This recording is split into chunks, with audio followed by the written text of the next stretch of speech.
Hi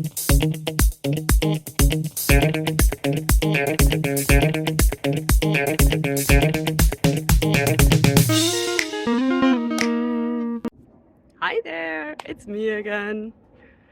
So you all probably recognize the plant that's behind me, right? So the question today is, what will happen if I touch it?